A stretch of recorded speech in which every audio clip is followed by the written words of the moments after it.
Buenos días a todos, buenas tardes. Es un placer volver a verlos por aquí.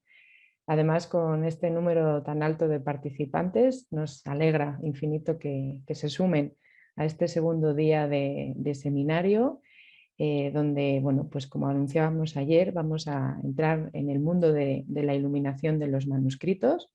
Solo como para recordarles, al igual que ayer, todas aquellas preguntas, aquellas dudas, aquellos comentarios que quieran realizar, se harán a través del chat. Yo les iré apuntando y se los transmitiré después a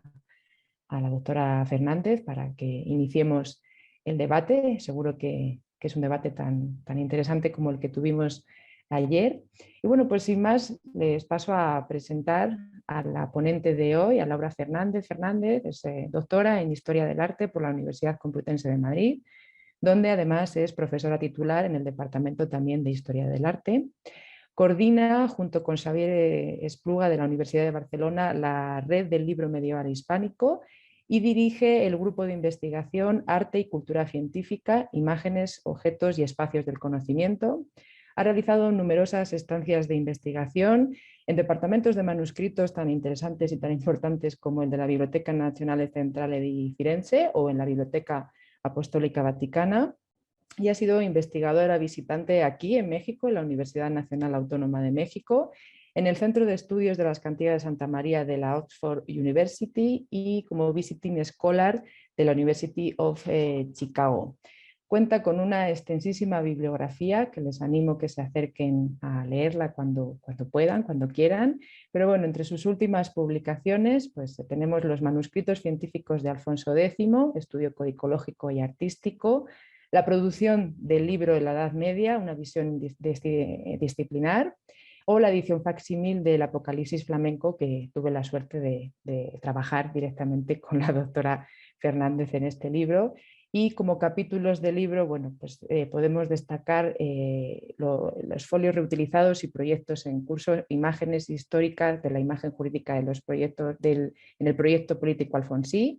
o la mano como herramienta visual mnemotécnica, los diálogos de cómputo del manuscrito MS.O-210 de la Real Biblioteca del Monasterio del Escorial. Y como se han podido apreciar por estos títulos de los libros, su línea principal de investigación es el estudio de las artes del libro y la cultura escrita, la dimensión material del libro medieval y su evolución, así como los códigos interpretativos del libro como artefacto cultural en la Edad Media. Bueno, es un auténtico placer tener a la profesora Fernández entre nosotros y para mí todavía más porque les puedo comentar que soy discípula de Laura Fernández, así que cuando quieras, Laura, te damos la palabra para que empieces con esta segunda sesión de la imagen en el libro, forma y función. Bueno, pues muy buenas tardes. Buenas tardes aquí, en este lado del océano, en Madrid. Imagino que una mañana soleada y hermosa, como suelen ser en estas fechas las mañanas en Ciudad de México. Desde luego para mí es un verdadero placer acompañarles hoy en esta sesión de un seminario tan interesante como el que nos ha planteado la doctora Marta Bírseda, que si me permiten, pues para mí es Marta, y desde luego resulta aún más estimulante y emocionante también participar en esta sesión siendo ella la organizadora, ya que pues, la satisfacción de compartir ya un espacio de investigación y de docencia en otro registro después de tantos años de trabajo en su tesis doctoral, pues es desde luego, como les decía, pues muy satisfactorio. Y además para mí es especialmente, siempre es especialmente, como digo, positivo entablar contacto con la Universidad Nacional Autónoma de México, una institución con la que tengo la suerte de mantener una relación ya desde hace muchos años y con la que bueno, pues siempre tengo experiencias investigadoras y docentes muy gratificantes y un lugar donde tengo además la fortuna de tener queridos colegas y amigos. Así que muchísimas gracias por invitarme a participar en este seminario. Gracias desde luego también a la Unidad de Oaxaca por contribuir de manera activa a que este seminario pudiera realizarse, y desde luego también muchas gracias a todo el equipo técnico que con su soporte y su apoyo están favoreciendo que nos congreguemos en este aula virtual, más de 100 personas. Es una de las ventajas de esta virtualidad impuesta por las circunstancias que estamos viviendo en los últimos tiempos. Desde luego una circunstancia que en muchos sentidos, bueno, prácticamente vamos a decir que en todos los sentidos es desde luego negativa y preocupante, pero que por otro lado nos ha impulsado a buscar nuevas fórmulas de comunicación, nuevas fórmulas para compartir conocimiento, que al final, bueno, es lo que también distingue a nuestras instituciones, ¿no? A la universidad, ¿no? Construir un espacio, un foro para poder compartir ese conocimiento. Y sin más, como tenemos yo creo una sesión intensa y en la que me gustaría que abordásemos muchos contenidos, paso inmediatamente a compartir pantalla para que podamos iniciar ahora sí la sesión de esta tarde. ¿Todo perfecto? Bueno, pues como decía, vamos entonces a iniciar esta sesión que, como su nombre indica, se va a centrar de una manera directa en el estudio de la iluminación, a partir de esos dos ejes, de esos dos elementos, la forma y la función de esa iluminación. Y sí que me gustaría que, tal y como pudimos apreciar ayer, en esa sesión inaugural en la que la doctora Bírseda nos planteó, desde luego ya, un panorama amplio y completo de cuáles son las problemáticas para enfrentarse al estudio del libro medieval. Tal y como veíamos, desde luego, el libro es un artefacto cultural complejo en cuya definición intervienen numerosos elementos. Y como les acabo de mencionar, hoy nos vamos a centrar en ese rol desempeñado por la iluminación en su conjunto. Vamos a hablar tanto de los repertorios figurativos como del aparato decorativo, de los elementos de carácter ornamental. Y es que también, como veíamos ayer, la iluminación es probablemente uno de los aspectos más sorprendentes y llamativos del libro medieval, y reconozco en ese sentido que desde luego juego con cierta ventaja. Siempre hablar de manuscritos iluminados te garantiza una audiencia cuanto menos curiosa y dispuesta a observar páginas sorprendentes. Pero, no obstante, sí quisiera también comentar que la belleza que caracteriza a estos manuscritos no siempre ha jugado a su favor desde un punto de vista del potencial investigador que tienen estas obras. En ocasiones, ese impacto visual tan sorprendente a veces ha planteado análisis de carácter superficial que no nos han permitido introducirnos de lleno en la complejidad del estudio icónico, del estudio de las imágenes de estos manuscritos. Y hoy quisiera, por lo tanto, partir de una premisa que no siempre resulta clara, especialmente para otras disciplinas más allá de la historia del arte, y me refiero al papel que desempeña la imagen en la definición de un libro, ¿no? Evidentemente existen diferentes formatos y tipologías librarias. Como pueden ver, estoy ya despertando esa curiosidad, pasando algunos folios de algunos manuscritos bien conocidos, pero quisiera insistir que cuando analizamos un manuscrito iluminado es necesario que entendamos que la imagen desempeña un papel activo en su definición y que no puede ser únicamente considerada como un elemento subordinado al texto. Ambos elementos, texto e imagen, se relacionan, conviven en dicho escenario. De ahí que el aislamiento y el análisis independiente de ambos lenguajes, de la palabra y de la imagen, solo redunde en la incomprensión del objeto y de su funcionamiento.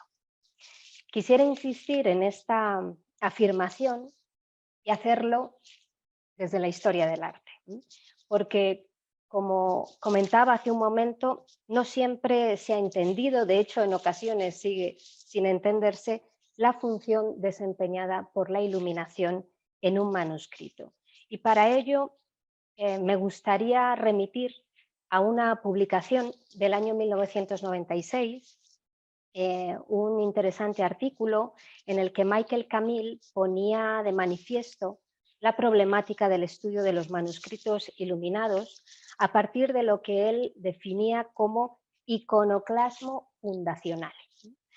En este trabajo el autor plantea cómo desde finales del siglo XIX, momento en el que surgen las primeras ediciones de textos medievales, el estudio del texto se llevó a cabo desprovisto de cualquier referencia a su soporte material y ajeno a la incorporación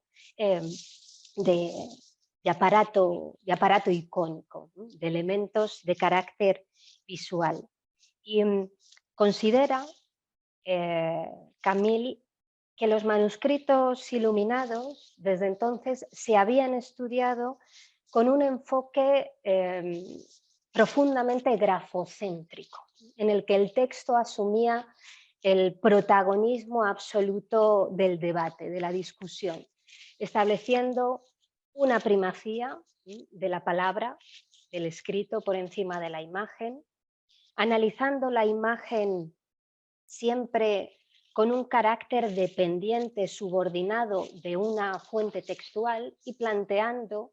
el estudio y el análisis de esa iluminación con un carácter ornamental. Durante bastante tiempo, durante sobre todo las primeras décadas del siglo XX, aunque se hicieron desde luego trabajos fundamentales y muy meritorios en el campo del estudio del libro, de los manuscritos iluminados, nos vamos a encontrar un trabajo que se plantea de una manera hasta cierto punto independiente, aislada, o con un perfil filológico o con un enfoque desde la historia del arte, pero todavía vamos a tener que esperar para encontrar trabajos que intenten dialogar, que intenten conectar los intereses de estas disciplinas y por lo tanto conectar con la verdadera problemática del estudio, de la investigación de los manuscritos iluminados. Hasta los años 70 del siglo XX prácticamente nos vamos a encontrar que desde la historia del arte se va a trabajar más o menos con las mismas coordenadas. Es cierto que en ese momento se llevó a cabo una magnífica labor de catalogación que era fundamental, imprescindible para poder evolucionar y para poder plantearnos otro tipo de cuestiones, otro tipo de preguntas relacionadas con el libro en este periodo. Vamos a ver cómo esas imágenes se van a estudiar fundamentalmente en relación a las fuentes que ilustran o con una voluntad de buscar un texto que dé sentido a una determinada representación. Y sobre todo nos vamos a encontrar también un problema de carácter metodológico. Y es que en muchas ocasiones, especialmente como digo, en los estudios de historia del arte, hubo una tendencia a estudiar, a analizar las imágenes, la iluminación, como un elemento descontextualizado del soporte, del libro en el que cobran verdaderamente sentido. Y siendo analizadas además con unos parámetros que habían sido diseñados para otros formatos pictóricos. Por lo tanto, aunque digo que desde luego encontramos trabajos verdaderamente meritorios y fundamentales, pero sí apreciamos unas ciertas carencias en la manera de enfocar, de plantearnos el estudio de estos materiales. Aún así, desde luego, en esa primera mitad del siglo XX nos encontramos con autores verdaderamente imprescindibles para introducirnos en el estudio de los manuscritos iluminados. Podríamos, desde luego, establecer un elenco de autores y de obras verdaderamente nutrido. De hecho, le proporcionaré a Marta una bibliografía específica para esta sección, pero no quería perder la oportunidad de mencionar algunos nombres que seguro que para muchos de los presentes ya forman parte de su imaginario, como autores fundamentales, como Kurt Weissman, Otto Pag o Jesús Domínguez Bordona, por comentar, como digo, algunas referencias imprescindibles.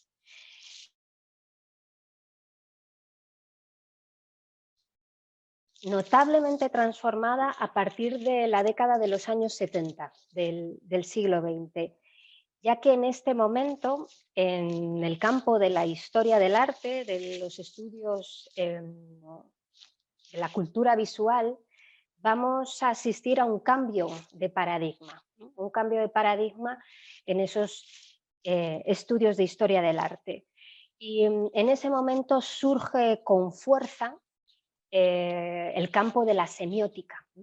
que va a reivindicar una mirada diferente sobre las imágenes, un análisis de las imágenes como creadoras de una narración visual que, como les indico en pantalla, pueda ser susceptible de ser leída más allá de su mera identificación iconográfica, ¿no? Más allá de esa supuesta fuente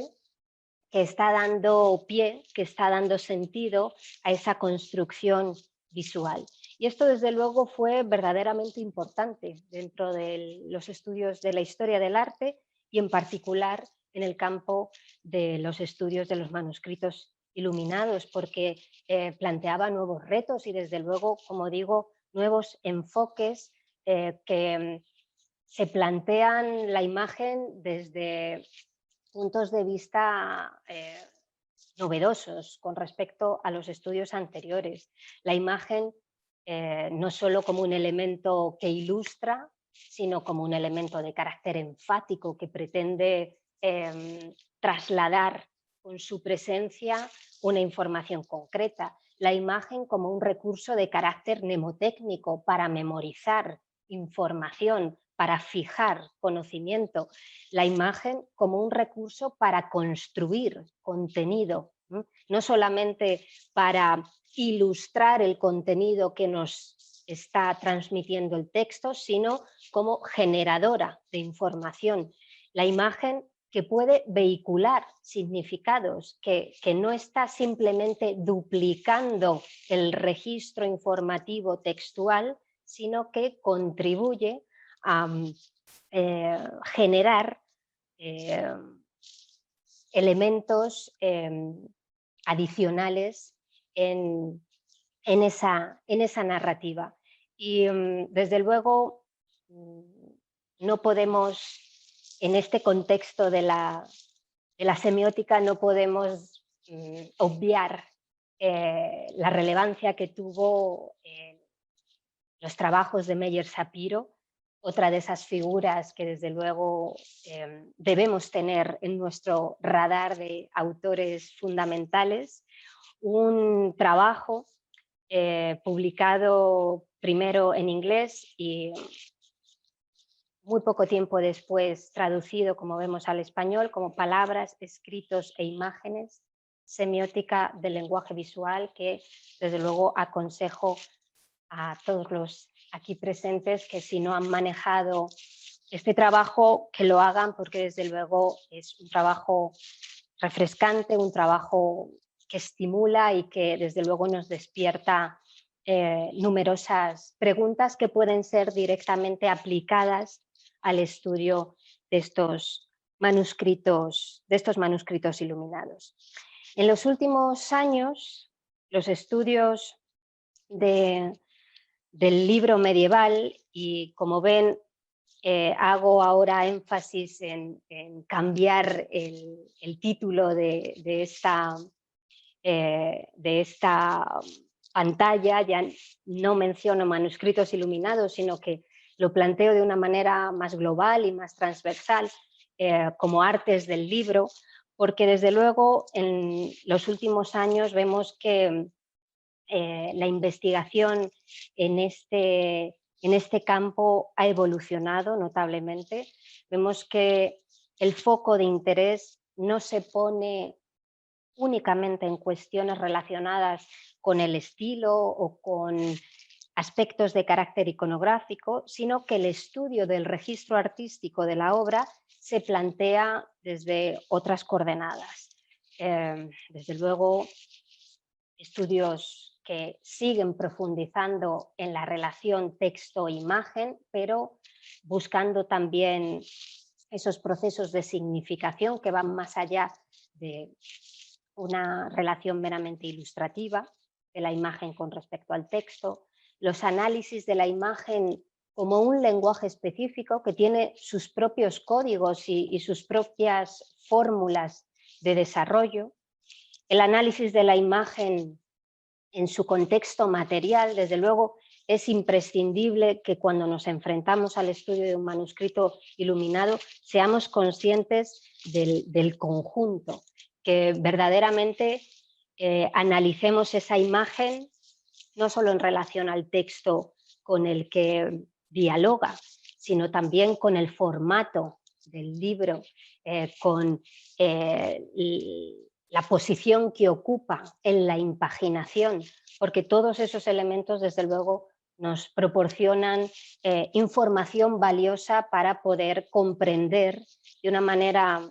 profunda el objeto, ¿no? Ese artefacto poderoso que nos transmite información en niveles muy diferentes. Las encuadernaciones. Ayer la doctora Bírseda comentó la relevancia también de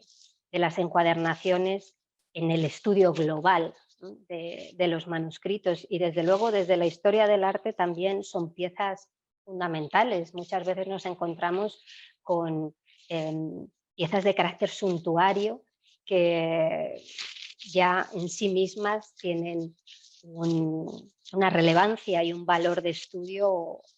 totalmente destacado. Pero también me gustaría mencionar muy brevemente en este pequeño repaso historiográfico que estamos haciendo para situarnos un poco en el contexto, los trabajos de estas 2 últimas décadas fundamentalmente, que empiezan a plantearse el estudio, la investigación del libro medieval en su dimensión performativa, el uso de ese objeto, en qué espacios, en qué escenarios se utilizan esos libros, el papel que desempeña la imagen en esos usos y funciones, y desde luego también las audiencias a las que esos repertorios visuales y textuales se dirigen, la recepción de esas imágenes que desde luego contribuyen notablemente a clarificar algunos de los aspectos de este complejo objeto de estudio que tenemos literalmente entre manos, ¿no? Podríamos decirlo así. Y una vez realizado ese como digo, ese pequeño repaso que me parece importante porque nos ayuda también a situarlos y nos ayuda a manejar la bibliografía de una manera inteligente, en el sentido de ser conscientes de esa evolución, ¿no? También apreciar los matices que podemos encontrar en la evolución de esos estudios sobre los manuscritos iluminados. Como decía, visto ese pequeño panorama, me gustaría ahora ya centrar el contenido de esta charla de una manera directa en los términos que he utilizado para nombrar la sesión de hoy: forma y función. Y como pueden ver en pantalla, estoy tomando directamente ese título de otra publicación importante, el artículo que en el año 1982 publicó Hélène Toubert, un artículo que se centraba ya de una manera directa en esta problemática, la forma y la función de la iluminación en el libro manuscrito. Y en este trabajo, Hélène Toubert plantea una doble función de la iluminación: una función de carácter ornamental, una ornamentación, por lo tanto con un valor decorativo de ese libro, y una función de carácter informativo, en la que la imagen ilustra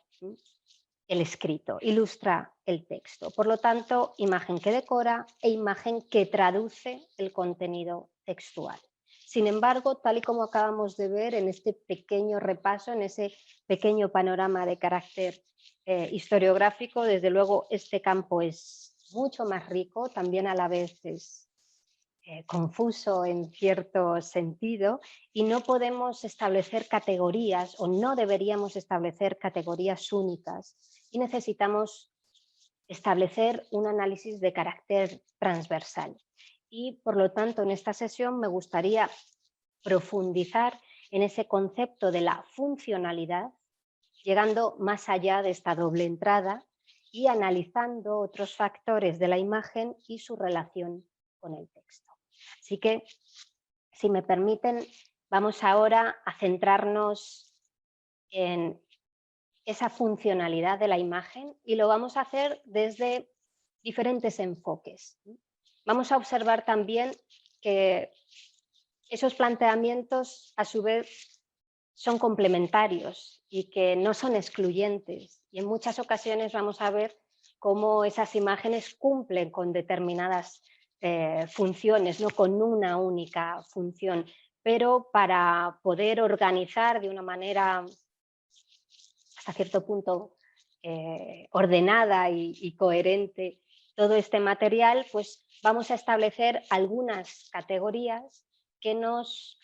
ayuden a plantear nuestro discurso. Y vamos a empezar, en primer lugar, por el aspecto más evidente, o el que debería ser casi el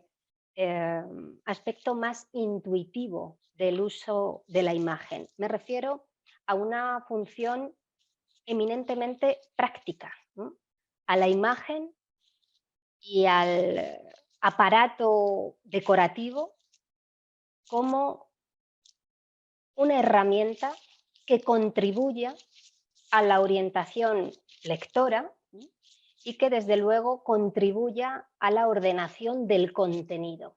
Y para ello, como les decía al principio de esta sesión, siempre juego con ventaja, porque tengo un material verdaderamente hermoso, ¿no? y que siempre nos seduce desde un punto de vista visual. Y como les decía, pues para entrar en materia utilizo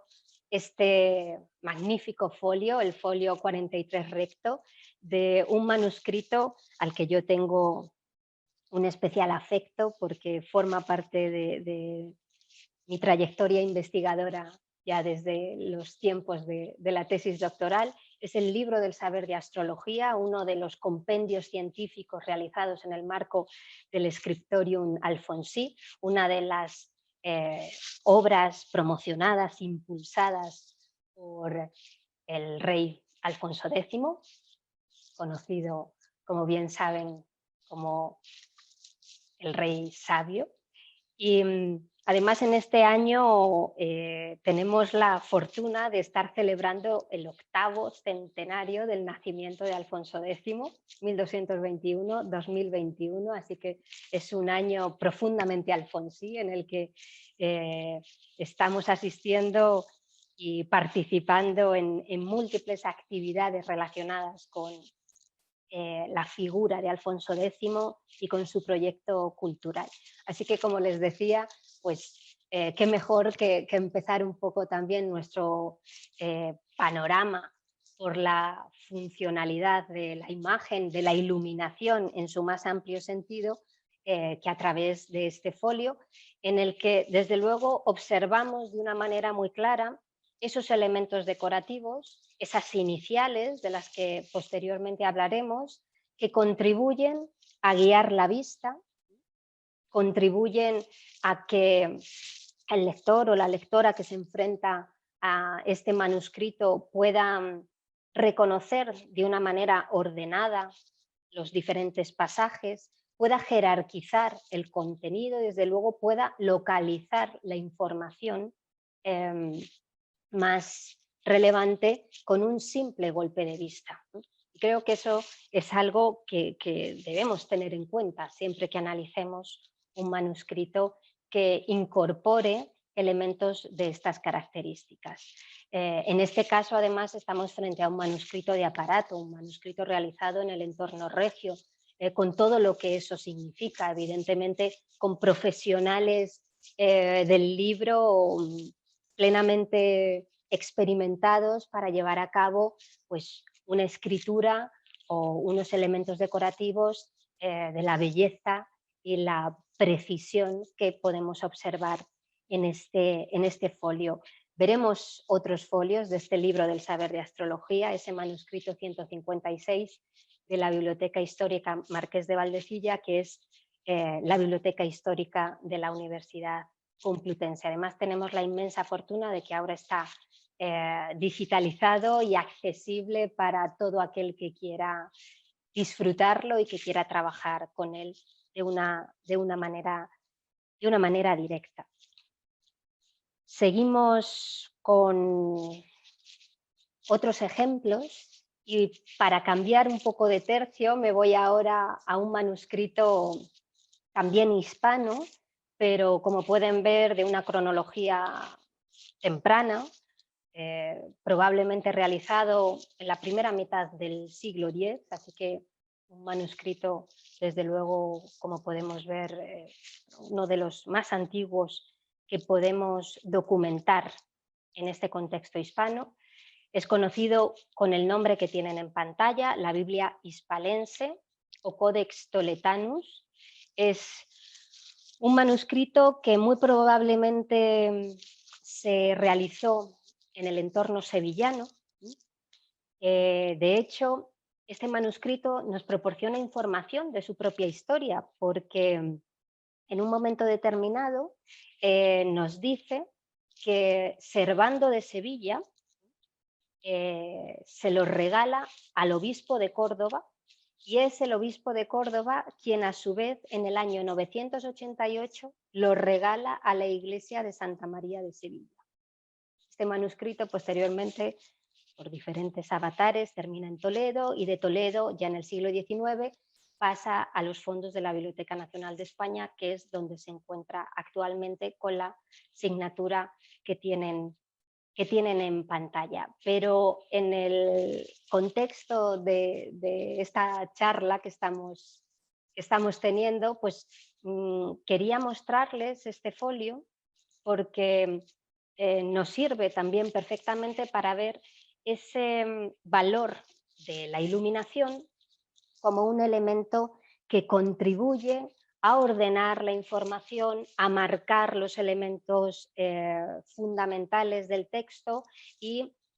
actúa como un elemento que desde luego ayuda a localizar los pasajes fundamentales de una obra. Y en este caso les estoy mostrando un folio con los cánones eusebianos, con esta bellísima arquitectura que no es ni más ni menos una tabla de carácter sinóptico que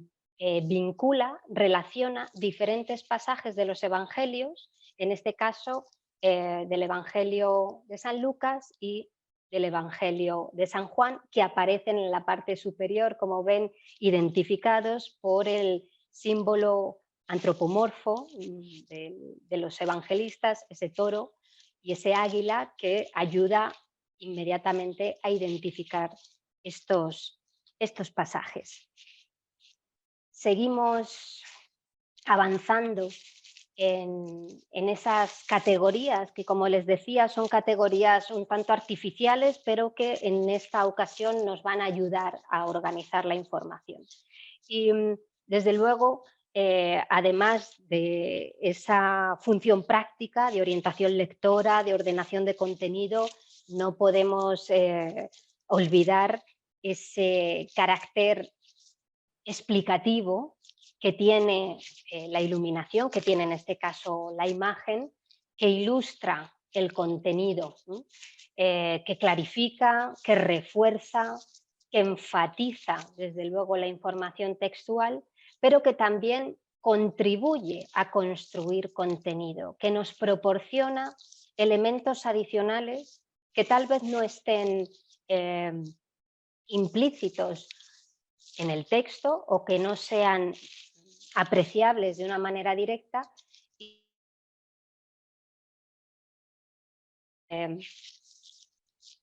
construye una narración visual más rica en matices que los que nos pueda estar ofreciendo el texto. Y en varias ocasiones ha salido mencionado ya ese manuscrito, el Apocalipsis figurado, que se encuentra en París, en la Biblioteca Nacional de Francia, y no quería tampoco perder la oportunidad de mostrar uno de sus folios. Es desde luego una obra espléndida desde un punto de vista de su contenido visual, ese aparato icónico que desde luego nos deja verdaderamente impactados y donde vemos cómo en cada uno de esos folios no solo se nos ilustra el contenido del texto, sino que se amplía de manera notable la información con otros matices. Y en ese sentido me gustaría de nuevo remitirme a una obra Alfonsí, una obra además creo sobradamente conocida por una audiencia amplia. Me refiero al cancionero mariano, realizado también por impulso de Alfonso X, las llamadas cantigas de Santa María, un proyecto complejo, verdaderamente sofisticado, que prácticamente estuvo activo a lo largo de todo el reinado de Alfonso X. Sabemos que empiezan a recopilarse fuentes, poemas, se empiezan a traducir y a revisar y a reinterpretar ya en la década de los años 60, pero se sigue trabajando en estas cantigas de Santa María hasta el año en el que el monarca fallece, hasta 1284. Se hicieron varios manuscritos de estas cantigas de Santa María y les muestro aquí el folio 68 vuelto de uno de los manuscritos más espléndidos que han llegado a nosotros. Me refiero al Códice Rico, el manuscrito T11 de la Real Biblioteca del Monasterio del Escorial, y además estamos de enhorabuena porque hace muy poco tiempo que finalmente Patrimonio Nacional ha digitalizado íntegramente los manuscritos de las cantigas de Santa María y actualmente están accesibles en línea y cualquiera puede disfrutar de estas hermosas imágenes y desde luego trabajar con este material. Volviendo al tema que nos ocupa, esa capacidad que tiene la imagen no solo para ilustrar, sino para construir conocimiento, les muestro uno de los muchos ejemplos que podríamos manejar. Les muestro la Cantiga 46, la iluminación de la Cantiga 46, y para ello utilizo la traducción al castellano de la profesora Elvira Fidalgo, donde se nos dice: esta es de cómo la imagen de Santa María que un moro guardaba en su casa muy respetuosamente echó leche de sus pechos. Para que sus milagros sean más conocidos, la Virgen los hace ante los más descreídos. Eso nos dice el estribillo de la cantiga. Y las imágenes nos narran también ese episodio en el que, después de una batalla en la que han participado efectivos militares cristianos y musulmanes, en el reparto del botín, un personaje, como podemos apreciar por su indumentaria, musulmán, reclama como parte de ese botín una pintura de la Virgen, un icono, podríamos decir, que lleva a su casa. Y en su casa lo introduce en un tabernáculo, lo muestra con todo decoro,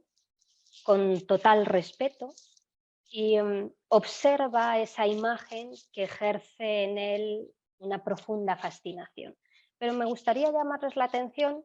del trabajo del iluminador, que está construyendo en imágenes este relato y que nos está dando otros elementos de reflexión sobre lo que estamos viendo, más allá de lo que nos narra el texto. Vemos cómo en el interior doméstico,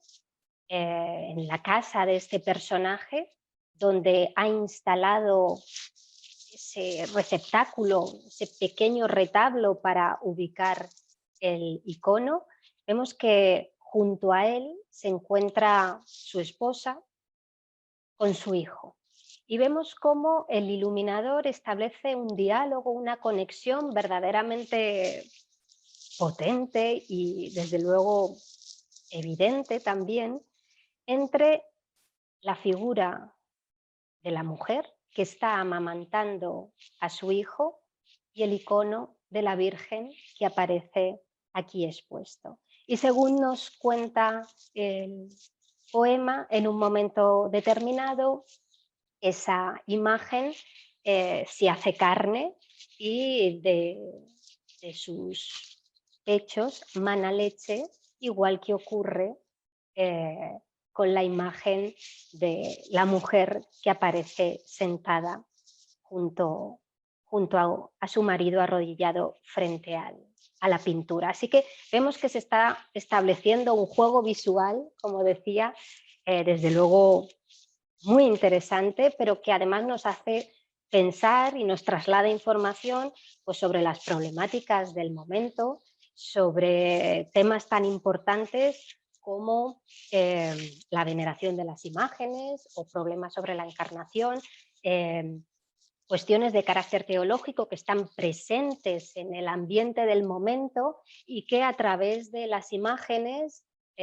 también son visibles, ¿no? Se hacen desde luego evidentes. Así que, como les decía, no podemos entender estas iluminaciones única y exclusivamente como un traslado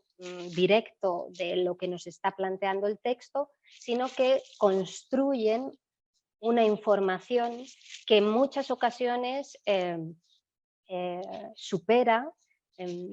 sobrepasa la información que nos planteaba el texto. Seguimos con nuestras categorías, con nuestros grupos para estructurar esa función de la iluminación y me gustaría también que hiciéramos una referencia explícita a la función didáctica que tiene la iluminación, al uso, al valor de carácter pedagógico que en muchas ocasiones estas imágenes asumen. Y de nuevo como pueden observar, recurro a ese bellísimo libro del saber de astrología que nos va a acompañar en varias ocasiones. Y es que las imágenes, especialmente en los textos de contenido científico, pero también en textos de otras temáticas, van a contribuir de una manera, desde luego, contundente a asimilar esos contenidos de una manera eficaz. Por lo tanto, son herramientas de aprendizaje y esto es algo que también tenemos que tener en cuenta. En muchas ocasiones, esas imágenes se han diseñado expresamente como elementos memorísticos, con un valor mnemotécnico, para que seamos capaces de aprender una determinada información. Incluso vamos a ver cómo en ocasiones el propio texto se convierte en una imagen dentro de esa búsqueda de la función didáctica. Vamos a ver algunos ejemplos que seguro contribuyen a que podamos profundizar y asimilar de una manera más clara esta función didáctica. En el folio que tenemos en pantalla, lo que estamos viendo es la representación de uno de los instrumentos científicos que aparecen recogidos en uno de estos tratados. Como les decía antes, este libro realmente es un compendio de 16 tratados científicos de diferente naturaleza, distribuidos en 3 grandes bloques temáticos, y uno de esos bloques temáticos está destinado a la descripción de diferentes instrumentos científicos, entre ellos el cuadrante que tenemos aquí en pantalla. Y en el texto, en varias ocasiones, se incide en el valor pedagógico que tienen las figuras, que tienen las imágenes que se utilizan a continuación de la explicación del texto. Y de hecho, en muchas ocasiones, esas imágenes, como decía antes, pues no solo refuerzan, sino que amplían la información que nos ha dado el propio texto. Y ese valor pedagógico, ese uso de la imagen como una herramienta de aprendizaje, desde luego es probablemente una de las funciones, uno de los valores que desempeña la imagen en los libros desde tiempos más remotos. De hecho, ya en la antigüedad, en esos libros en formato rollo, ayer en varias ocasiones se habló de esos papiros, de esos libros antiguos, bueno, pues nos encontramos ejemplos como los que les pongo en pantalla, ese papiro de Eudoxo del siglo II o el conocido como papiro matemático del siglo I, donde vemos cómo intercaladas entre los párrafos del texto aparecen imágenes que ilustran, que complementan, que refuerzan desde luego esos contenidos. Y es que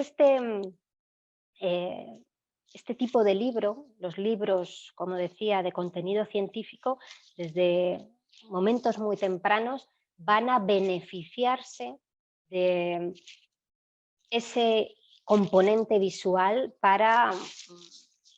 evolucionar y, desde luego, para reforzar sus contenidos. Como pueden ver, son imágenes muy sencillas, que están, bueno, pues recortadas, podríamos decir, directamente sobre el fondo neutro del soporte. En este caso vemos el papiro, pero veremos en otros casos el pergamino. Y, de hecho, Kurt Weissman, en una de sus obras fundamentales, la ilustración del rollo y del códice, ya analiza este tipo de iluminación, este tipo de imagen, tipificándola con la expresión que él denomina como el estilo del papiro. El estilo del papiro. Este tipo de imágenes, que como digo son imágenes sencillas, recortadas directamente sobre el fondo neutro del soporte, van a ser plenamente características de los libros de contenido científico, pero también de aquellos libros, de aquellos contextos culturales que tienen una influencia directa, marcada, de esa tradición libraria antigua. Por lo tanto, vamos a encontrar ese estilo del papiro, sobre todo en libros del entorno bizantino, pero también en libros relacionados con la producción libraria islámica. Y desde luego lo vamos a encontrar, ese estilo del papiro, de una manera, como decía, casi constante en manuscritos de contenido científico. Y para ello pues les muestro algunos ejemplos también muy conocidos y desde luego, de nuevo, haciendo énfasis en la belleza, ¿no?, de estas imágenes que estamos viendo, les muestro uno de los folios del conocido como Dioscórides de Viena o Dioscórides de Juliana Nicia. Es un manuscrito que tiene la materia médica de Dioscórides, un manuscrito realizado a principios del siglo VI, entre el año 512 y 515. Y como vemos, en este manuscrito, desde luego, las imágenes adquieren un protagonismo verdaderamente notable, muy marcado. Asumen casi el eje fundamental, ¿no?, de la composición. Y no es extraño que en un manuscrito de estas características, en un tratado de carácter botánico, además de pretender también embellecer la obra, porque es una obra realizada en un contexto social desde luego elevado, vemos que esas imágenes están planteadas también para facilitar la identificación de esas plantas, ¿no?, para que el lector que se enfrenta a este manuscrito que pueda utilizarlo como una herramienta, como decía, de aprendizaje. Y vemos que estas imágenes pues aparecen en ese estilo del papiro que acabo de mencionar, una imagen sobre el fondo neutro del soporte que pone especial énfasis en detallar aquellos elementos que tengan un valor informativo destacado, ¿sí?, para el contenido de la obra.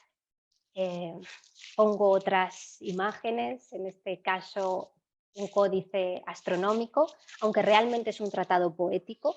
un Aratea.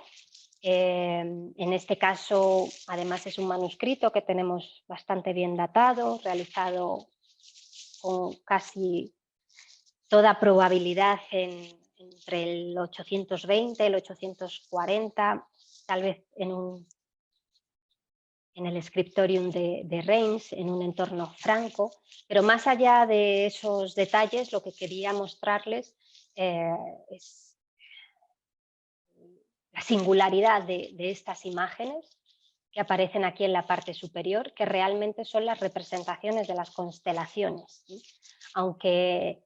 vemos que la creatividad del iluminador es desde luego magnífica, cómo ha construido esas formas utilizando el propio texto para definir el perfil de la figura, de la constelación que aparece especificada aquí en el poema. Vemos también estos círculos rojos que nos están marcando las estrellas que componen esa constelación. Y de nuevo vemos esa idea de la imagen sobre el soporte neutro, en este caso sobre el pergamino, que caracteriza, como decía, esos manuscritos científicos o manuscritos relacionados con esa tradición clásica. o este magnífico tratado de las estrellas fijas realizado por el astrónomo persa Al-Sufi, la obra, pero en este caso estamos viendo uno de los manuscritos más antiguos que se conservan de ese tratado. Actualmente lo podemos encontrar en Oxford, en la Bodleian Library, probablemente realizado a finales del siglo XII, y de nuevo encontramos la representación de una constelación. En este caso es la constelación de Serpentario. Además vemos aquí que aparece representada de manera especular. Si alguien luego tiene curiosidad podemos comentar algo sobre este tipo de representación, pero quería de nuevo insistir en ese valor de carácter pedagógico, didáctico. Vemos de nuevo los puntos rojos, en este caso rojos y negros, que van marcando el perfil de la figura, el perfil de la constelación. Aparecen identificadas las estrellas más importantes y, de hecho, en esta obra Al-Sufi especifica que estas imágenes están planteadas como si fueran mapas estelares, con la voluntad de que sirvan como herramienta mnemotécnica para que los estudiantes de astronomía puedan memorizar de una manera ágil y clara la posición de las estrellas y después ubicarlas de manera más sencilla en el firmamento. Así que más allá de la belleza de sus líneas, de la belleza de estos dibujos, desde luego la función de estas composiciones, como decía, tiene ese carácter pedagógico y en este caso específico ese valor mnemotécnico. Y de nuevo volvemos a nuestro libro del saber de astrología, ese manuscrito 156 que nos está acompañando y que lo va a seguir haciendo a lo largo de esta charla, casi como un leitmotiv, aparece una y otra vez. Y en este caso utilizo el folio 1 vuelto para tomar un extracto del prólogo de esta obra, donde se nos da una información precisa y muy clarificadora del valor de estas imágenes en ese manuscrito científico, una reflexión que es extrapolable a otros manuscritos que estamos contemplando. En un momento determinado, en este prólogo nos dice: "Et fizo partir este libro en 16 partes, 16 tratados, cada uno con sus capítulos, que muestran llanamente las razones que en ellas son. Et fízolas otro sí figurar", representar de manera visual, "porque los que esto quisiesen aprender, lo pudiesen más de ligero saber, no tan solamente por entendimiento, más aún por vista". Así que, como vemos, el texto es verdaderamente explícito, ¿no?, en el uso de la imagen, como la imagen es, desde luego, un elemento fundamental en esa construcción de conocimiento y que en este caso específico contribuye activamente al aprendizaje, que no sea única y exclusivamente a través de lo que podemos extraer del texto, sino también lo que podemos extraer de la visualización de esas figuras. Y les muestro algunos folios adicionales de este libro del saber, esa esfera armilar que desde luego nos sorprende, de nuevo ese cuadrante que ya he mencionado previamente. Y también les quería enseñar un par de folios de ese manuscrito que se encuentra en la Real Biblioteca del Monasterio del Escorial, ese O210, que en la presentación ha mencionado la doctora Bírsida, este es un manuscrito verdaderamente excepcional en muchos sentidos. Es una miscelánea científica, es un compendio con textos, todos científicos, pero con diferentes contenidos. Pero además sabemos a quién perteneció. Este manuscrito formaba parte de la biblioteca de un famoso astrónomo parisino, de Jean de Meaux, y de hecho en el último folio de este manuscrito nos encontramos un listado con los libros, parte de los libros que tenía en su biblioteca este personaje. Incluso aparecen referencias a los libros que tenía prestados a otros colegas. Así que, como digo, es un manuscrito excepcional, probablemente de factura parisina, y se lo quería mostrar porque algunos de estos tratados incorporan estas interesantes imágenes de manos, como pueden ver aquí,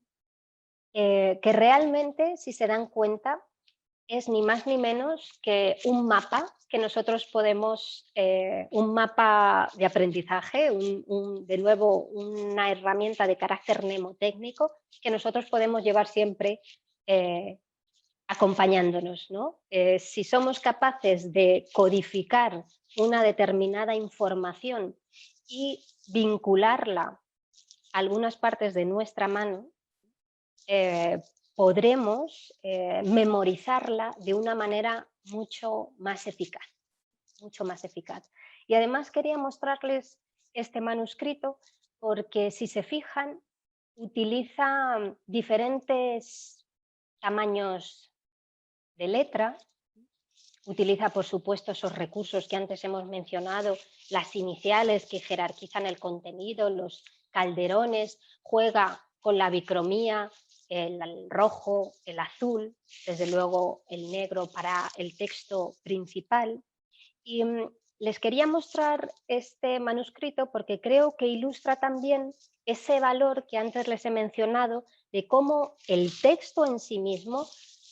el libro mejor que el texto, la impaginación, puede incluso adquirir un valor icónico, puede convertirse en una imagen que contribuya a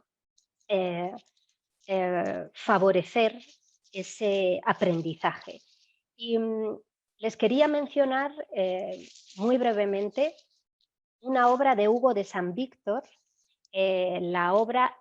de Tribus Maximis Circumstantis Gestorum, una obra muy interesante en la que el maestro se dirige directamente a sus discípulos y les da una serie de claves para desarrollar su memoria y para que puedan ampliar su capacidad cognitiva. Y en esas palabras que Hugo de San Víctor tiene con sus discípulos, habla de la importancia de estudiar con el mismo libro,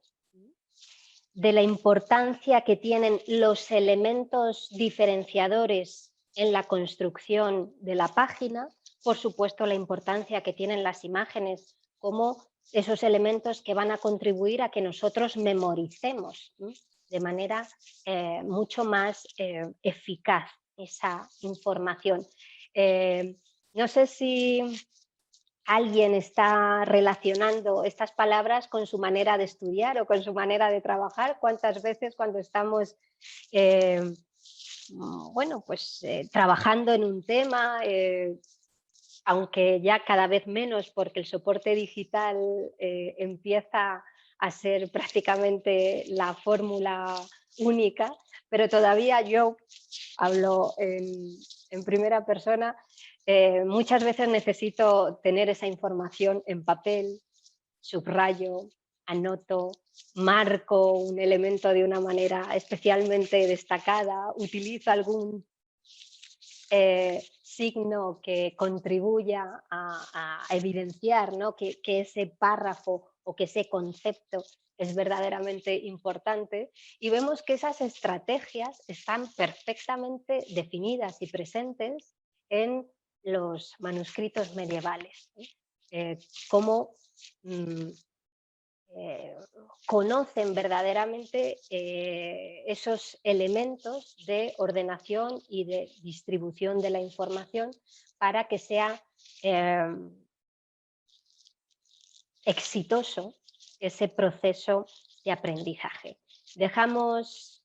nuestro O210 del Escorial, que nos podría tener entretenidos desde luego todavía un buen rato, pero me gustaría que avanzásemos y siguiésemos cubriendo otros aspectos que también son verdaderamente relevantes, como es el de la imagen, el de la iluminación, en su dimensión simbólica, ¿sí? La función simbólica que puede adquirir la imagen, y no solo la imagen desde un punto de vista figurativo, el signo, con ese valor de carácter revelador, ¿sí? La imagen como un canal de conexión, un vínculo directo con la divinidad, como a través de determinadas composiciones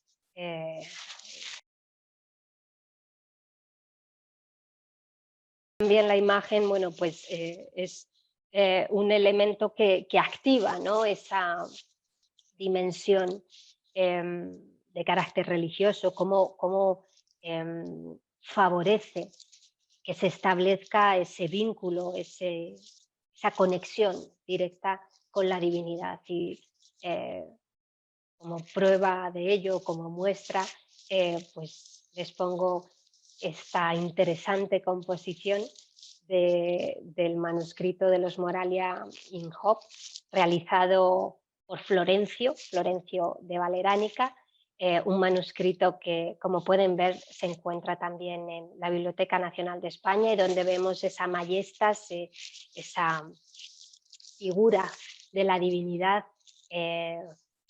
rodeado de los ángeles, con el tetramorfos en la parte inferior, que desde luego tenía que actuar como un elemento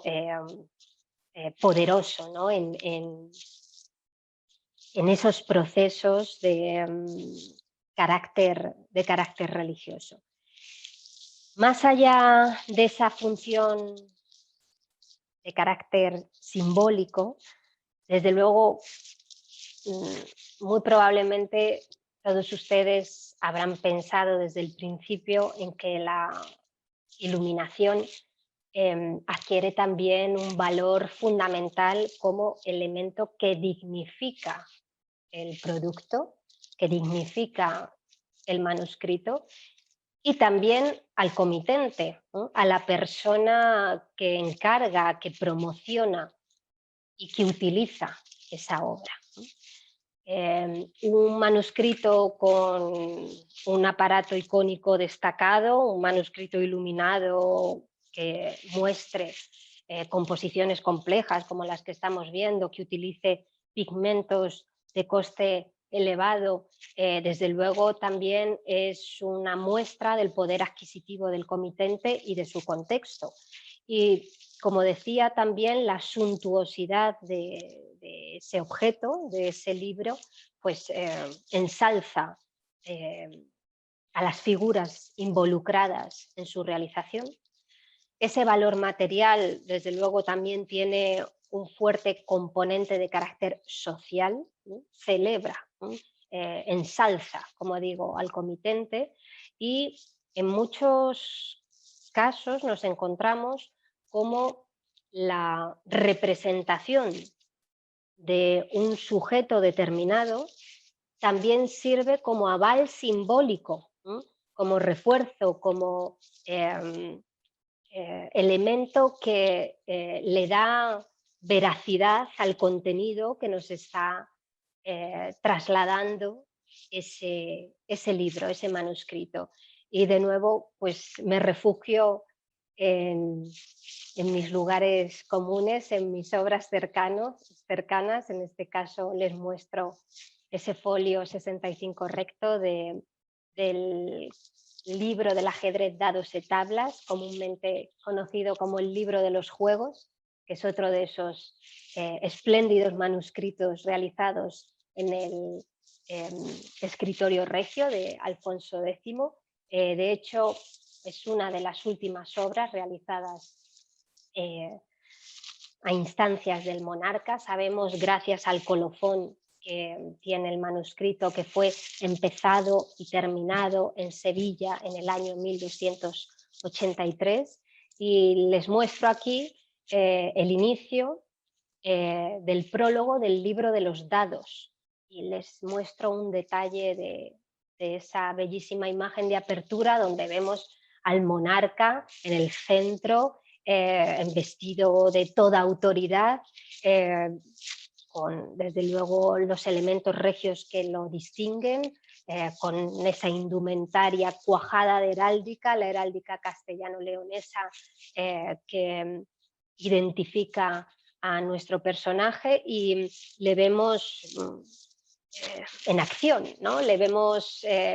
dando las pautas necesarias para que se lleve a cabo esta obra, dándole las indicaciones al copista que aparece sentado junto a él, escribiendo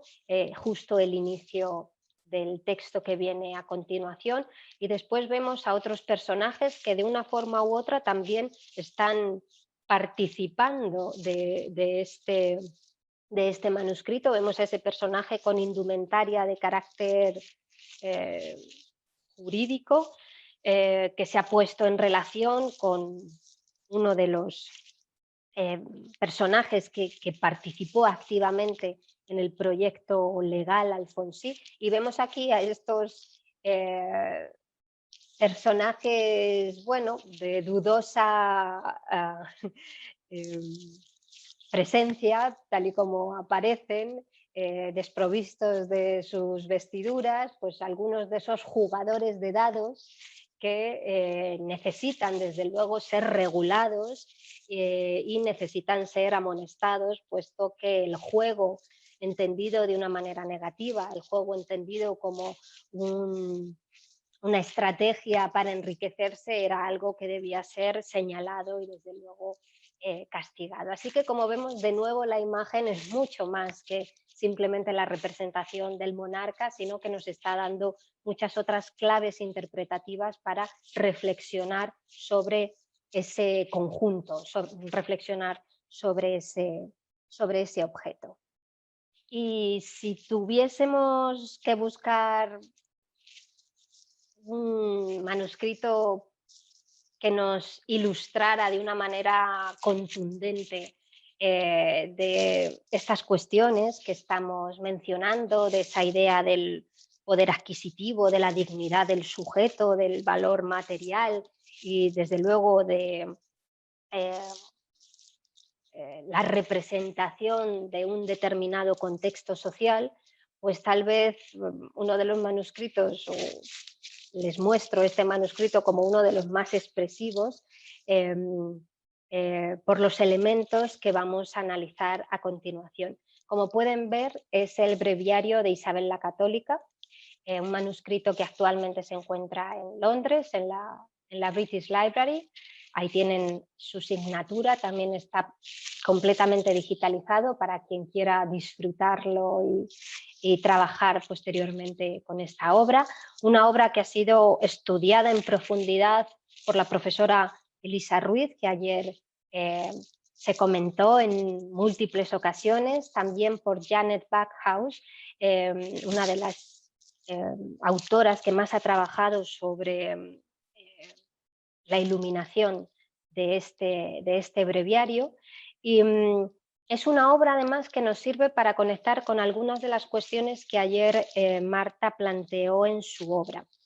Es un breviario que sabemos que fue realizado en el entorno de la Escuela de Brujas. En él intervienen varios maestros, el maestro del libro de horas de Dresde, Gerard Orenburg, Gerard David. Es una pieza delicada, sofisticada, pero lo interesante es que es una pieza que fue manipulada en un momento determinado con un fin muy concreto. Y es que este manuscrito fue regalado por Francisco de Rojas a la reina Isabel la Católica. Francisco de Rojas es embajador de los Reyes Católicos y le obsequia este manuscrito para conmemorar un pacto político con Maximiliano I, un pacto que tiene como fruto unos enlaces matrimoniales dobles, ¿no? El príncipe don Juan casaría con doña Margarita de Austria y doña Juana de Castilla casaría con Felipe el Hermoso. Bueno, pues estos folios que les estoy mostrando aquí nos narran en cierta medida toda esa historia. Y de hecho el folio de la izquierda, donde aparecen los escudos, es un folio que está insertado en el cuerpo del manuscrito con una pestaña. Es un folio que se utiliza para adaptar el contenido de este manuscrito al fin concreto para el que se quiere utilizar, para esa conmemoración y ese regalo de carácter diplomático. Si observamos el folio 437 recto, vamos a ver cómo aparece el escudo de Francisco de Rojas, que fue incluido, no estaba originalmente en la obra, fue incluido posteriormente, y vemos que justo en el lateral, en la orla, se ha incorporado también una oración dedicada, un texto, mejor dicho, un texto dedicado a la reina Isabel. Y vemos que se ha elegido para construir esa escenografía ni más ni menos que el folio donde aparece representada la coronación de la Virgen, estableciéndose una conexión directa entre la figura de la Virgen coronada con la figura de la reina. Estoy viendo que poco a poco me estoy quedando sin luz y que prácticamente estoy aquí como en una especie de caverna. Espero que me veáis bien. ¿Sí? Bueno, pues como decía, podríamos decir en términos contemporáneos, se customiza este folio para adaptarlo a esas necesidades. Y el folio que hemos mencionado previamente, el 436 vuelto, incorpora el escudo de los Reyes Católicos y los escudos de los contrayentes que acabo de mencionar. Así que, como vemos, desde luego, el libro se convierte en un artefacto poderoso, ¿no? En el sentido de la información que nos proporciona, del contexto, de los usos del libro y de su adaptación a determinadas circunstancias y desde luego a la simbología que podían adquirir estas piezas. Para terminar con estas categorías de la función de la iluminación que estamos desplegando, como decía, son categorías totalmente artificiales que les planteo con el único objetivo de construir un marco que nos permita ordenar el contenido, pero con la voluntad, desde luego, de que después mezclemos todos estos elementos, porque solo así verdaderamente tendremos un panorama amplio y aproximado a la realidad, ¿no? de la función de la iluminación en estos manuscritos medievales. Una función de carácter conmemorativo, como homenaje a un determinado personaje, como exaltación a un determinado personaje y, desde luego, en este caso, la tipología que definimos como tumbo, estos manuscritos de carácter diplomático que son compendios de diferentes documentos, bueno, pues podrían ilustrar perfectamente esa idea, ¿no? Del homenaje, de la exaltación, pero muchas veces también nos encontramos cómo la iluminación construye la memoria de los artífices que han participado directamente en la obra o de los poseedores de los comitentes, de los agentes que han intervenido en el encargo o en el uso de ese libro. Y bueno, les pongo algunas imágenes, muchas de ellas conocidas, otras tal vez no tanto, como esta torre del monasterio de Tábara, uno de los folios del conocido como Beato de Tábara, que se encuentra en Madrid en el Archivo Histórico Nacional, un manuscrito verdaderamente interesante, que sabemos que fue planteado en su mayor parte por un monje llamado Magius, que en el año 968 fallece, y posteriormente su labor va a ser retomada por uno de sus discípulos, por Emeterio, que va a ser también pues ayudado en esta labor por otro personaje que se identifica como Senior. Y aquí nos los encontramos en una de esas estancias de la Torre de Tábara, afanados en su labor, aquí además identificados para que podamos identificarlos, que podamos reconocerlos y bueno, pues provistos de sus herramientas para poder llevar a cabo la labor a la que se enfrentan. O desde luego no podía dejar de mostrar esta composición genial que Florencio, de nuevo Florencio de Valeránica, realizó para el llamado Codex Biblicus Legionensis, o conocido como la Biblia del 960, donde encontramos aquí a Florencio y a Sancho, que han llevado a cabo la copia y la iluminación de esta obra, y que en el colofón, que viene marcado por esta enorme letra omega que nos marca el final de la obra, están brindando, no sé si lo pueden apreciar, están felicitándose y brindando con estas copas por haber llegado al final del trabajo. Y el texto que les acompaña viene a decir: bendigamos al Rey del Cielo que nos permitió llegar incólumes al final de este códice. También yo repito, bendigamos a Dios por los siglos de los siglos y que nos lleve a ambos al reino de los cielos. Así que también ellos están construyendo su propia memoria vinculada a este manuscrito y felicitándose por haber llevado a cabo una obra de estas características. Podríamos hablar largo y tendido de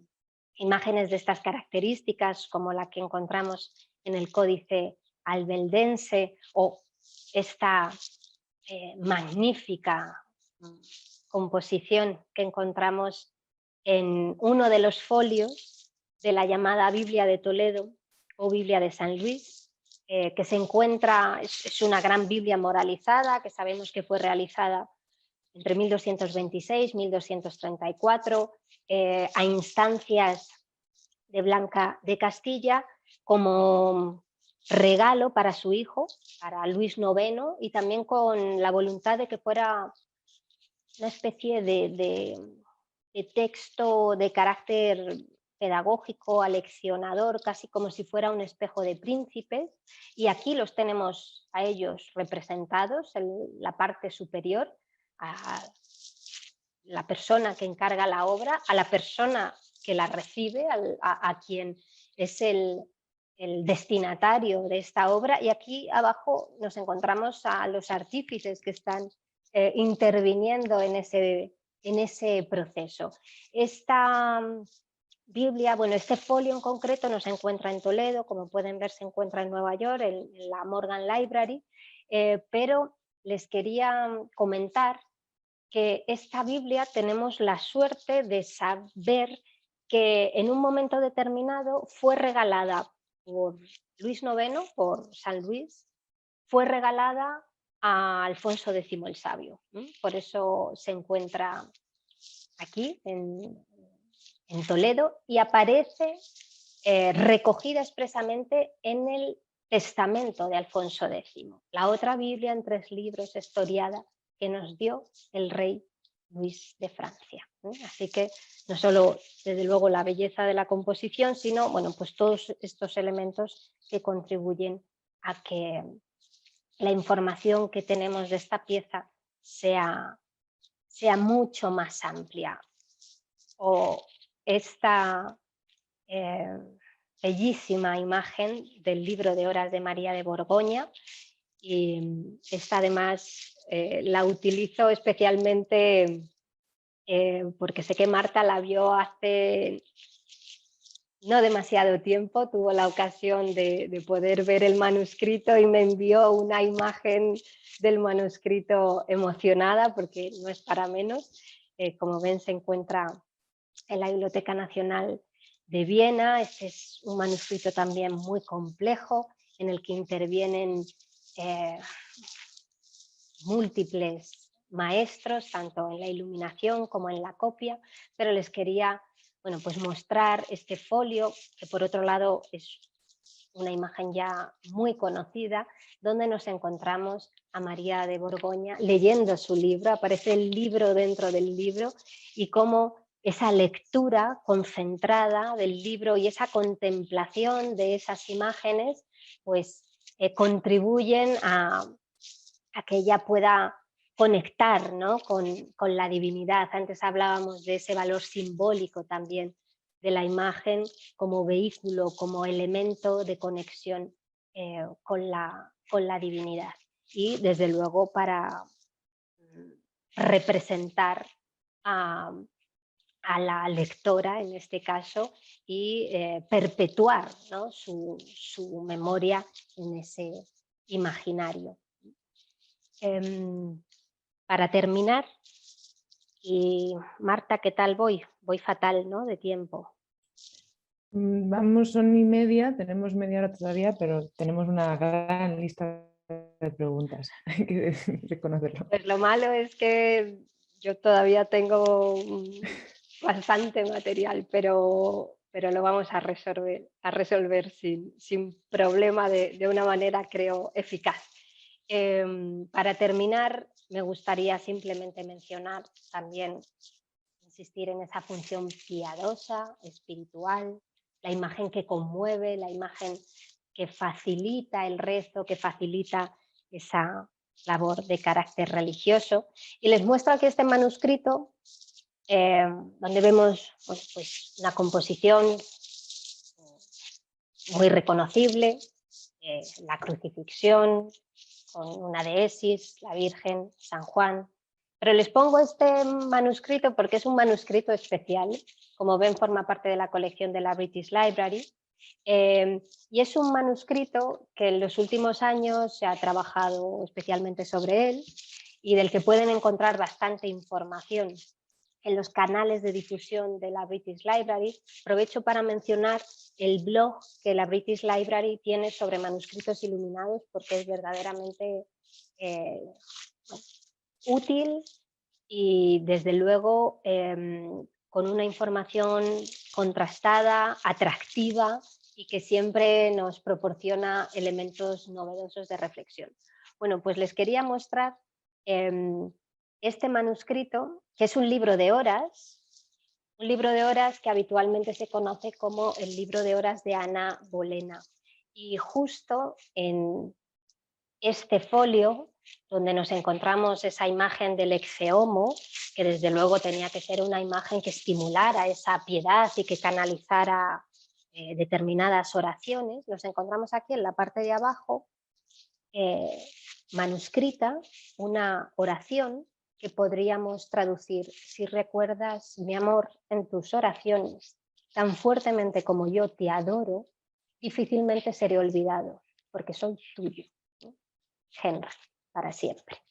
Es un texto escrito por el rey Enrique VIII, dirigido a Ana Bolena, y se lo escribe ni más ni menos en su libro de oraciones. Así que el libro no es solo utilizado con esa función religiosa, sino también como un canal de fortalecer esa relación entre los cónyuges, y ella le contestaría en otro folio, justo en el folio de la Anunciación, un poco también pues, planteando la necesidad de bueno, conseguir un heredero. Así que, como vemos, un libro de horas que es utilizado no solo como un elemento para el rezo, sino que sirve para canalizar otro tipo de conversaciones y de intercambios. Y por último, estarán diciendo, bueno, ¿y cuándo llegamos también a lo más evidente? Pues a la función estética, ¿no? A la iluminación utilizada con ese valor ornamental, la iluminación que embellece, que desde luego también es un aspecto que no debemos olvidar, no debemos despreciar, porque también tiene un valor absolutamente relevante. Y puesto que además me consta que entre el público hay muchos estudiantes que trabajan no solo desde la historia del arte, sino desde la historia o desde otras disciplinas, nunca debemos despreciar el valor que tiene la imagen como fuente histórica. Y para ello, bueno, pues vuelvo otra vez a un manuscrito querido y cercano, como es ese Códice Rico de las Cantigas de Santa María, donde les muestro algunas viñetas donde desde luego, bueno, pues podemos no solo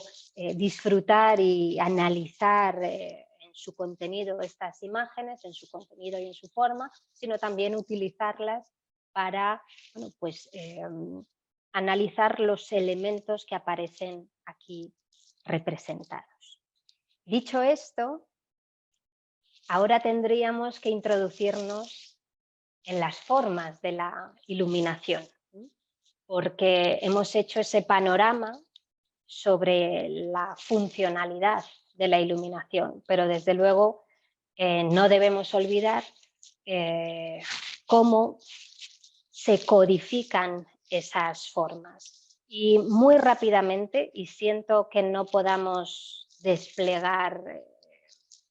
de manera pausada esta información, porque desde luego nos daría también para otra sesión, sí me gustaría que tuviésemos en cuenta que cuando hablamos de iluminación nos estamos refiriendo al conjunto de elementos pictóricos vinculados a un manuscrito, y que ahí incluimos tanto el aparato icónico figurativo como el aparato decorativo ornamental. Y si me permiten, como digo, muy rápidamente vamos a hacer un mínimo análisis de cómo nos podemos encontrar codificada esa iluminación. El repertorio figurativo, esas imágenes, nos las vamos a encontrar en diferentes formatos. Ayer la doctora Bírseda insistía en la necesidad de registrar toda la información en esas fichas catalográficas, y desde luego una buena descripción de la iluminación es fundamental para que podamos avanzar en el análisis y en el estudio de un manuscrito. ¿Cómo podemos describir esa iluminación? Bueno, pues creo que ayer alguien en el chat decía que había diferentes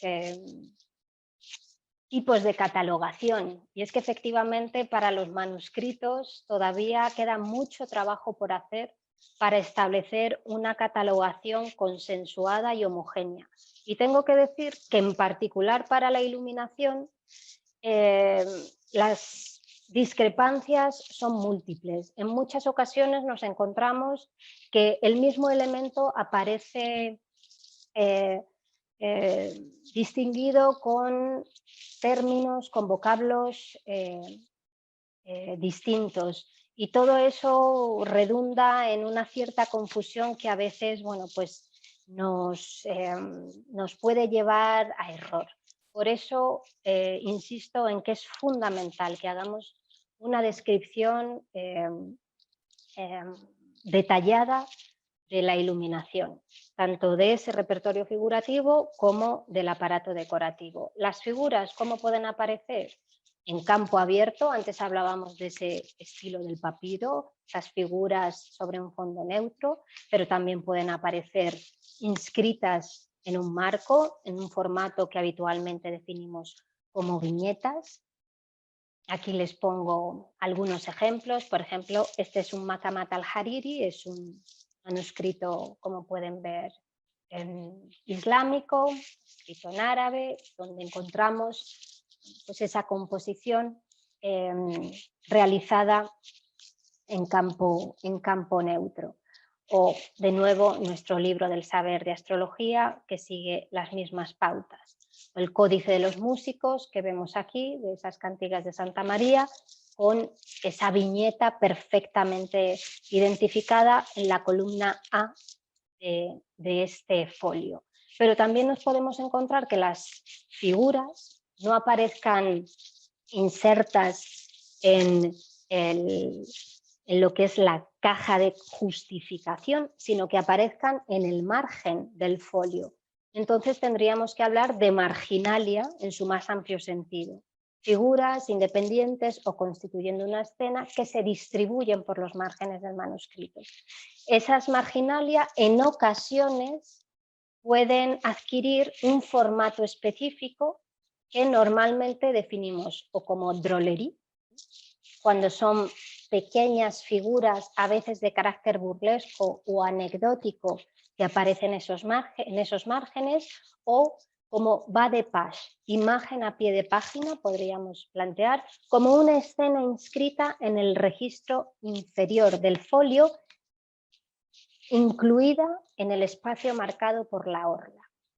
Les pongo dos ejemplos. Aquí tenemos un folio del lapidario, de nuevo uno de esos códices de Alfonso X, el folio 5 vuelto, y les muestro esa drôlerie, este músico que aparece aquí casi balanceándose en el vástago de esta letra, acompañado de una serie de elementos, de bebida, de comida, y podemos pensar, bueno, pues estas imágenes, más allá del valor decorativo, ¿qué información nos proporcionan? Bueno, pues todavía queda mucho trabajo por hacer en relación al análisis de las drôleries, pero más allá de eso, además en este caso concreto,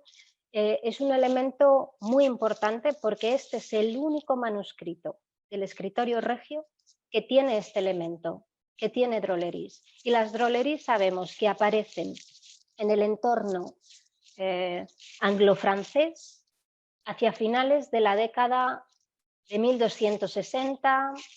hacia 1270. Así que sabemos, solo por ese pequeño detalle, que el iluminador que está trabajando en ese manuscrito necesariamente está relacionado con ese contexto productivo. O bien es un iluminador de procedencia franca, inglesa, o que ha conocido directamente esa manera de trabajar y la está utilizando en este manuscrito. Así que hasta estos pequeños detalles nos pueden dar información para datar una obra. Ayer alguien preguntaba, ¿y cómo datamos una obra cuando no tenemos colofón? Bueno, pues, desde luego, la iluminación es un elemento fundamental para poder enfrentarnos a la datación de manuscritos que no están fechados. O aquí tenemos este bas de page con los retratos de Richard y Jeanne de Montbaston, que es un matrimonio que sabemos que estaba trabajando en París en el siglo XIV, estaban especializados en códices literarios, en concreto en manuscritos del Roman de la Rose, y aquí los vemos a los dos apanados en sus pupitres, realizando tanto el texto como las bellísimas iniciales que tienen sus manuscritos. O estas muy bellas horas de Notre Dame, que es el libro de horas, el primer libro de horas que encarga el duque de Berry, y que en este caso utilizo para que veamos el formato habitual que nos encontramos en los manuscritos del contexto flamenco y francés de finales del siglo XIV y la primera mitad del siglo XV, con una viñeta, un fragmento de texto y esta imagen a pie de página, ese bas de page, inscrita en la orla. También nos encontramos figuración asociada a las iniciales. Nos podemos encontrar iniciales habitadas, como esta que tenemos aquí, o iniciales historiadas o con historias. Esta es la inicial que abre el segundo lapidario de Alfonso X, o iniciales figuradas, que la figura constituye el perfil de la letra, como esta representación del apóstol Santiago en el Códice Calistino, que es ni más ni menos que la I de Jacobus. Está la figura definiendo a la propia letra. Hemos visto las imágenes. Si nos metemos en el aparato decorativo, desde luego ya el mundo es aún más complejo, me refiero desde un punto de vista de la descripción. Les estoy poniendo pantallazos de una ficha de descripción y catalogación de la iluminación que llevo desarrollando desde hace varios años y que se ha ido enriqueciendo y ampliando también gracias al trabajo de mis estudiantes, al trabajo de otros colegas, y que espero que muy pronto esté publicada y que puedan conocer diferentes tipologías de iniciales. Les muestro este mosaico simplemente como, bueno, pues una cata de los diferentes tipos de iniciales que nos podemos encontrar en estos manuscritos y la complejidad de sus descripciones. También elementos independientes, calderones, caligramas, pies de lámpara, laberintos, monogramas, anagramas. Aquí tenemos, por ejemplo, un laberinto y el monograma de Crismón con el alfa y el omega del beato don Fernando y doña Sancha, también de la Biblioteca Nacional de España. Tipos de escritura, orlas de diferentes tipologías y formatos, geométricas, vegetales, de carácter ilusionista, Bianchi Girari, Acandelieri. Como les digo, desde luego son múltiples los ejemplos, como estos que les muestro, del maestro de horas, del libro de horas de María de Borgoña, o frisos decorativos, motivos decorativos independientes, listeles, festones, guirnaldas, mascarones, florones, bandas. Son, como digo, muy numerosos los elementos que participan de ese aparato decorativo ornamental que desde luego tenemos que tener muy en cuenta. Y para terminar les muestro también un folio de una obra alfonsí, en este caso de las 7 partidas, aunque el manuscrito no pertenece al Scriptorium Regio, pero es un manuscrito también interesante porque nos muestra algunos de los escudos de las familias de una forma u otra involucradas en la realización y en el uso de esta obra. Y sin más, y lamentando haber realizado esta última parte de manera meteórica, termino con mi presentación.